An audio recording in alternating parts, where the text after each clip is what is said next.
They are three testifying about the Creator, about Jesus Christ, about our Savior. యేసుక్రీస్తు ప్రభువారు కూడా దేవుని ఆత్మ కలిగిన వాడు, రక్తము కలిగిన వాడు, నీరు కలిగిన వాడు. There is no difference there.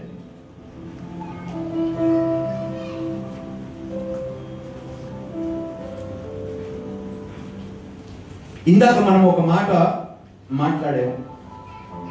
ఆదామా, ground or earth contains the natural elements and minerals of blood combined with water. ఆదామా అంటే మట్టిలో నుండి మినరల్స్ కలిగి, రక్తము కలిగి, నీరు కలిగి సృష్టించిన వాడే ఆదాము. Minerals of the earth, blood and water. The clay is also the donkey Hamor, with the vow being a man riding on the donkey. అర్థమైందండి? The clay is also the donkey. మట్టి ఏమై ఉన్నది? మట్టి కూడా గాడిదై ఉన్నది. ఆ గాడిదని ఎవడు కూర్చొని ఆ గాడిద మీద వెళ్ళబోతున్నాడు? వావ్ అనే అక్షరము కలిగిన యేసుక్రీస్తు ప్రభువారు. అంటే ఆదాము నుండి ఖామోర్ అండ్ క్లే, మట్టి నుంచి సృష్టించబడిన వాడిలో నుండి ఒకడు బయలుదేరి ఒక గాడిద మీద కూర్చోబోతున్నాడు. ఆయననే యేసుక్రీస్తు ప్రభువారు. ఇదంతా ఒక ఆదాములో దాచబడి ఉన్నది. అందుకనే మనం బైబిల్ నిజంగా చెప్తున్నానండి, ఎవ్వరికి ఏ మాత్రమో నేను చెప్తున్నాను కదండి, నాలెడ్జ్ లేకుండా ఈరోజు బైబిల్ బోధనలు జరుగుతాయి. ఇష్టం వచ్చినట్టు జీవిత కాలము సరిపోదండి. 2 సంవత్సరములు థియాలజీ కాదు, 3 సంవత్సరాలు థియాలజీ కాదు, జీవిత కాలం అంతా దీన్ని ధ్యానించినా కూడా మనకి సమయము తక్కువనే. అలాంటి దానిని ఇంకెంత జాగ్రత్తగా మనము ధ్యానిస్తూ మనం బోధించవలసిన అవసరత ఎంతగానో. అప్పుడే అందుకనే చాలా పూర్వమున జరిగిన వాటిని జ్ఞాపకము చేసుకోండి. ఆది నుండి కలగబో వాటిని నేనే మీకు తెలియపరుచుకుంటూ వస్తున్నాను. ఆదిలోనే ఆదాముని సృష్టించినప్పుడు రక్తము, నీరు, ఆత్మ సాక్ష్యం ఇవ్వబోతుంది రక్షకుడు గురించి.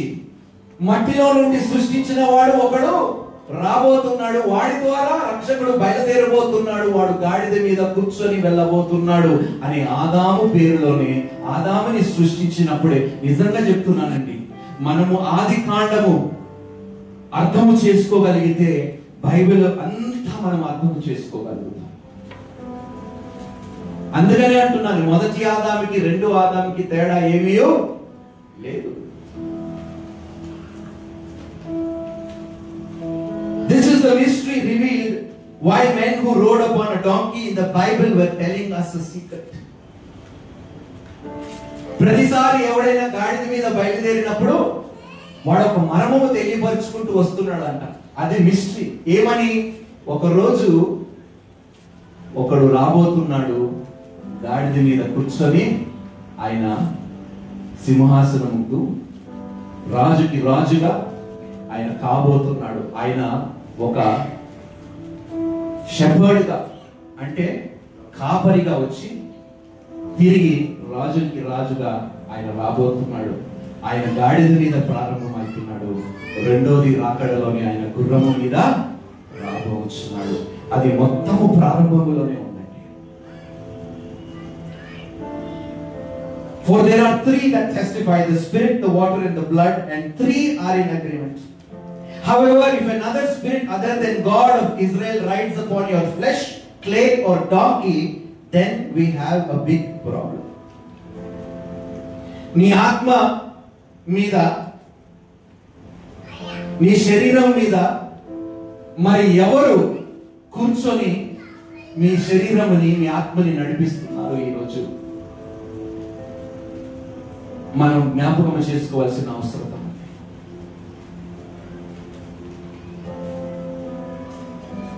ఎవరు మిమ్మల్ని నడిపిస్తున్నారు? గత సంవత్సరం అంతా ఎవరు మిమ్మల్ని నడిపించారు? ఈ సంవత్సరము ఎవరు మీ మీద కూర్చొని మిమ్మల్ని నడిపించాలని ఆశపడుతున్నారు? మీలో ఉండి ఎవరు మిమ్మల్ని నడిపించాలని మీరు ఆశపడుతున్నారు? మొట్టమొదటి ఆదామును దేవుని ఆత్మ నడిపించి, రెండో ఆదాముని కూడా దేవుని ఆత్మనే నడిపించింది.